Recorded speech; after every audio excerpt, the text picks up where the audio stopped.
Okay, so I did a couple of practice runs with this screen recorder, so I think I've got it figured out. Um, but, okay, so as far as this reading goes, I have to admit, when I first saw that it was posted, I thought Becca posted it. So I was looking at it from the perspective of Becca and Masha, and trying to make the cards work for that. And I kept going back to no, these show that they should stay together, that she shouldn't move out. And so I was like, I don't understand why I'm not able to get, a good reading off of this. Obviously, Becca and Masha need to, obviously need to not just emotionally separate, but physically separate. And so I couldn't figure out what was going on. And then I happened to click on something and realized that it wasn't Becca who posted it. So now it kind of makes more sense. So let me go into it and let you know what I read the cards as. So first card, we have Bright Sun. So it's the Nine of Pence. Bright Sun, nature. The crow and the wolf are getting along really well. It just like, predator and prey just kind of chilling under the tree. It's a very interesting perspective, a different, it just seems like, all these different things are going together. They're working, which is interesting. Okay. Okay. Then you go to the Empress, where the prey leaves. She's like, okay, I'm out. I've got to find a better place. And she's searching. She's going toward, not necessarily greener pastures, but fruit-filled trees. So she's, kind of moving toward, she's searching for a better place. Then we have the Lovers. So she's found a better place, and then she goes back for her special person. And this is where I was like, fuck, it's not going to work for Rebecca, but this totally works for Marcia. Then we have the Death, the transmutation, the change. Things are definitely going to change if you make a big move. Things kind of begin to expand or contract according to where your new place is going to be. King of Pentacles. Look at this bird. He is super happy. He's got all this food and wealth, and the sun star thing is shining, and he is just making bank. He is super, super happy with this decision. And then behind him, we have another bird who has her back to the king. And it's very interesting. That could be taken multiple different ways. It can be that she's looking for another greener pasture, or that she's watching his back. So that might be something to keep in mind, that one can kind of have this either working together as a team or starting to separate. Okay, then we go to the Two of Wands.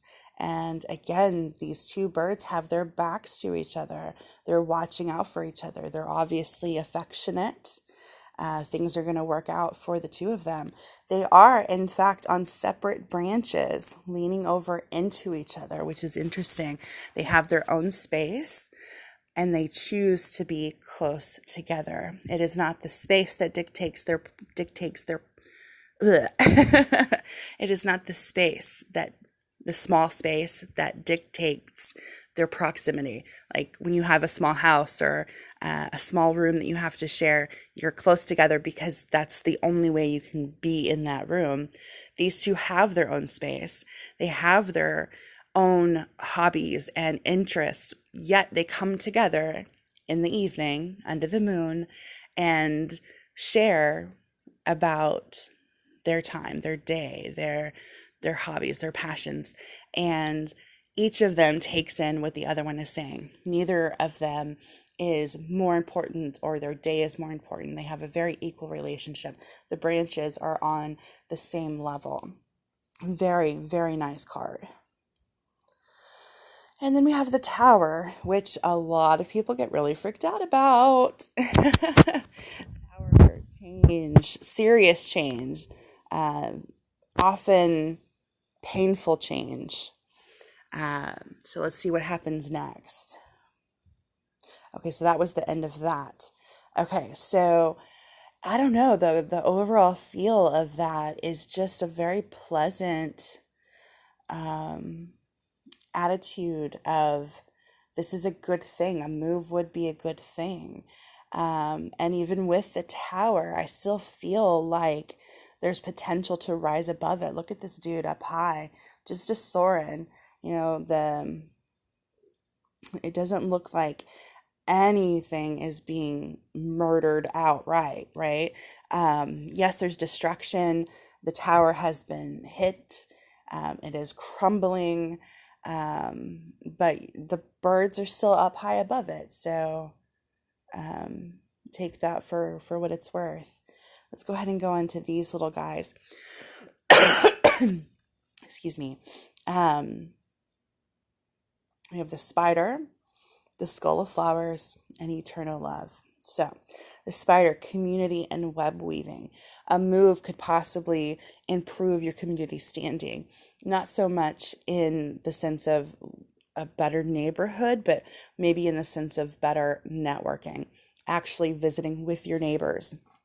I kind of get the impression that maybe where you are now, your neighbors are just fixtures of the neighborhood, not so much people that you can depend on and that depend on you in return. If you make this move, it is possible that you could create this network of not negative codependence, but a positive network of people that can be rallied around if you need them.